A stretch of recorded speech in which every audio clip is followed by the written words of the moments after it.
지금까지 발견된 변이 바이러스 중 가장 심각하다는 오미크론. 국내에서 5명의 확진자가 나왔습니다. 지난달 11일 최초로 변이를 발견하고 세계보건기구에 보고한 지 9일 만에 한국에서도 확인된 겁니다. 정부는 오미크론 확산 방지를 위해 3일부터 해외에서 오는 모든 입국자의 자가격리를 추진한다고 합니다. 북한은 그동안 강력한 코로나19 방역 조치로 국경을 닫았다가 최근 중국과의 국경 개방을 준비했는데요. 오미크론 등장에 다시 방역을 강화하는 듯 보입니다. 이에 따라 국경 개방 시기가 더 늦어질 수 있다는 전망도 있고요. 각종 북한 매체에서는 긴장을 풀면 방역 장벽이 무너질 수 있으니 방역의식을 높여야 한다고 보도했습니다. 감축 우려가 컸던 주한미군. 미국 정부가 감축 없이 현재 수준으로 유지하겠다고 밝혔습니다.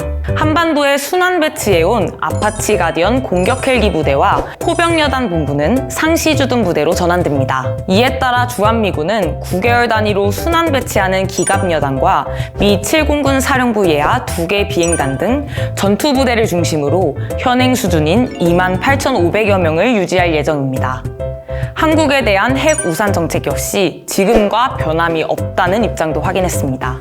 이 모든 내용은 조 바이든 대통령이 글로벌 배치 태세 검토 GPR을 승인한 후 공개됐습니다. GPR이란 안보 환경이 변할 때 이에 맞춰 해외 주둔 미군의 배치 계획을 점검하는 보고서입니다.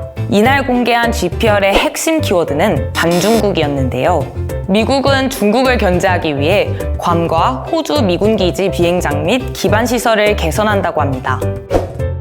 북한이 연말 당 중앙위원회 전원회의 개최를 예고했습니다. 하반기 경제 성과를 종합하고 2022년도 국정운영 방향을 논의할 예정이라고 합니다. 2019년 북한은 12월 말 나흘간 전원회의를 진행하고 회의 결정으로 2020년 신년사를 대체했는데요. 올해도 12월 하순에 진행된다는 점에서 2022년 킨년사는 생략될 것으로 예상됩니다. 당의 모든 사업을 조직, 지도하는 당 중앙위는 당대회가 열리지 않는 기간에 전원회의를 열어 당 내외 문제를 논의, 의결하고는 합니다. 지난 6월 회의에서는 주요 정책들의 상반기 집행을 확인하고 하반기에 경제 계획을 초과 달성하기 위한 방법을 논의했습니다. 12월 첫 주차 위클리 코리아는 여기까지. 다음 주에 또 봐요. 안녕!